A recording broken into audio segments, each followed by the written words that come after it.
What's going on, guys? Got something pretty special for you guys today.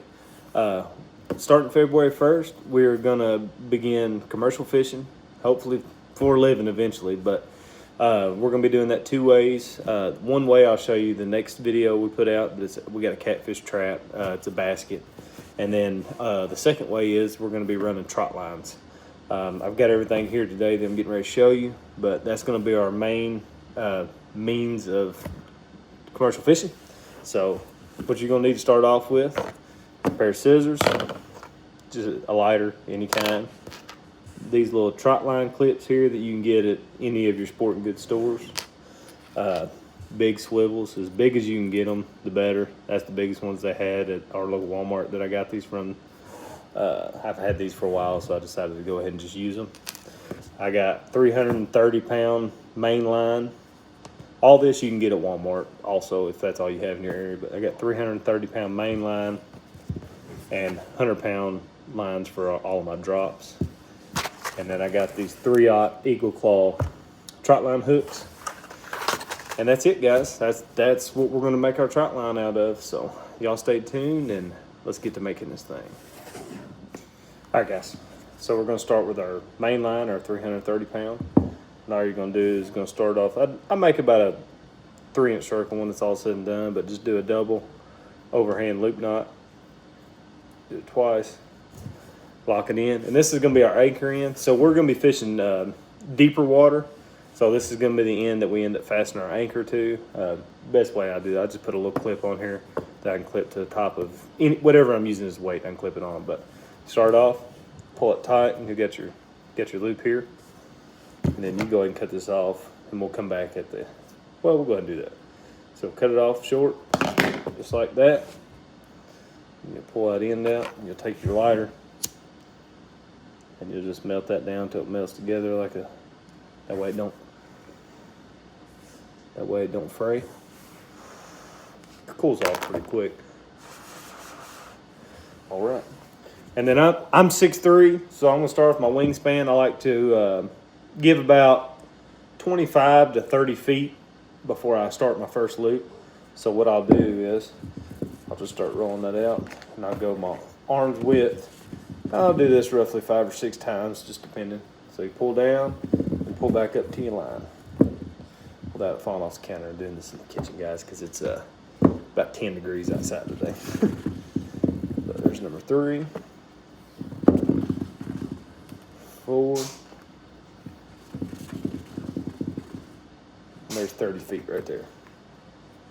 And this is where you'll start so this will be your first loop of that. So it's going to be do the same thing, just a double overhand loop. And this is going to be your first hook set. So, and these range, these will be like this. They'll be a little smaller. It doesn't matter because eventually when we get back around to it, you'll just be taking these and clipping them right on there. And then that'll be your drop there, which I made this loop a little big, but it ain't gonna hurt anything. So, and all you'll do is you'll go down here. So in Tennessee regulations, they gotta be at least 2 feet apart. So I always go a little overkill. I'll probably go 2.5 to 3 feet in between them. And then you just do the same thing. Do a double overhand loop. And that's a lot better. That's what I like them to be. Probably a 2.5-inch, 3-inch circle, just something small like that. And then however many hooks you're running, I'm gonna run 25 on mine. I think we can run 75 or 100, I'm not sure, but I like to run 25 on each. It's a little shorter, a little bit easier to keep up with. But you just continue to go all the way down through. You make your loop, loop, loop, loop, loop, and then we'll get down to the end and I'll kick you guys back on there. All right, guys, this will be my last loop, and this is gonna be the anchor loop. So, be the same way. You'll have a little weight here, whatever you run. If you're on anchors, concrete weights, lead weights, however you do it, be the same way. So this is going to be the one that's the very end of the trot line. It's going to sit on the ground, and then you're going to run your main line up to a buoy that'll be above the water, whatever depth you're at. So I like to give them. I'm not going to put them any deeper than 35 feet. So I'm going to run this off 6 times,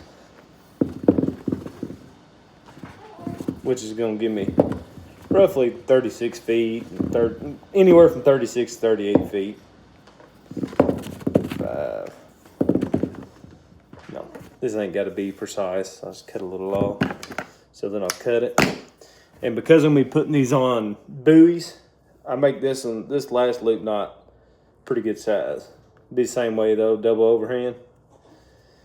And I just do this so that I can take my buoy on and off when I'm packaging, because I'm going to show you guys how I actually roll these up.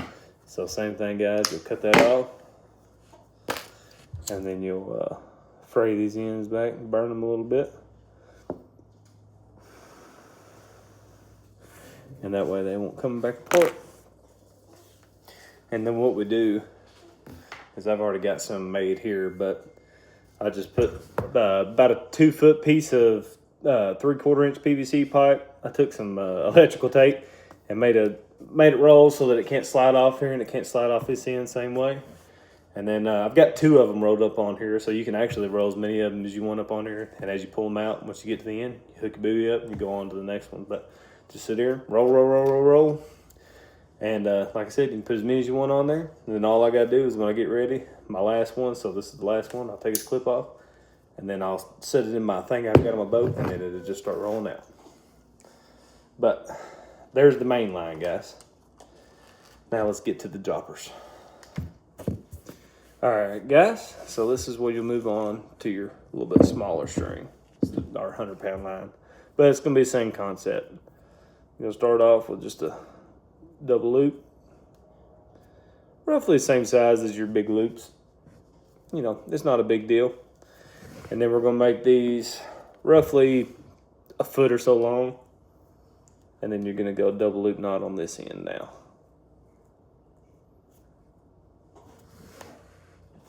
All right. And then where you just made your last loop, you'll cut it off. Go back to your first one. I didn't trim that off, start off with, but. And then all you do is you take your ends again, guys. Burn them. This keeps them from pulling out. They shouldn't pull out anyway with this double overhand, but keeps them from pulling out, keeps them from fraying. And then next we're going to move on to your clip. So you got your clip here, and then you got your swivel. And what you're going to do is you're going to put that around this little clip here, and then pull it down. Just like that, guys. That's what it's going to look like.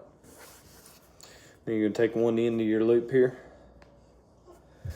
and you're going to stick it, you're going to push it together and stick it through the thing there, swivel, and then you're going to pull it over top of the whole thing, and then come back down, pull it tight.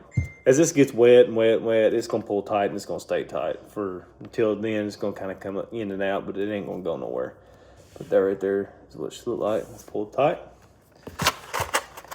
And then you're going to take one of your 3/0 eagle claws.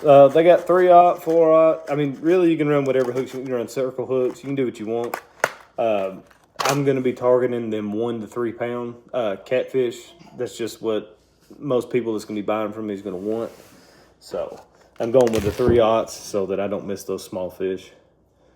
But you're going to do the same thing where you hook. You take your hook, you're going to run it through the back side, just like that, through the eye, and then you're going to go around. Let's see if I can turn it that way. You're going to go around your hook, just like that, and then pull down and pull it tight. And there you go, guys. You have your dropper. And what this is going to do is when you, well, I ain't got it right here, but when you pull your main line out and you get that drop, you can see this little hook, it pushes out forward, and then you just hook it right. As a matter of fact, here, I'll give you a demonstration. Just say, here's your loop right here. You push this out, and then it'll go down on there. And that guy's right there, it's locked, it ain't going nowhere. Then when you're pulling your trot line in, oh, got a little walker in the background getting excited. But, so you get your loop there, and when you pulling your trot line up, You'll just boop, you unclip it, you get your fish, you throw your fish up in the boat, or you can deal with it right there. However you want to do it. But that's our setup, guy. Next time you see us, we'll be out on the water using this stuff. So we plan on taking you guys along with us every single trip, unless the weather's just horrible and we can't get the camera gear out. But that shouldn't be a problem. But as we're going forward, we're going to give you guys and show you guys the ups, the downs. Hopefully give you guys some prices as we're doing things. We're in Tennessee. I know it's different across every state. It's going to be fun. We're really excited. And if you guys enjoyed this video, like and subscribe down below. And we'll see you guys on the next one.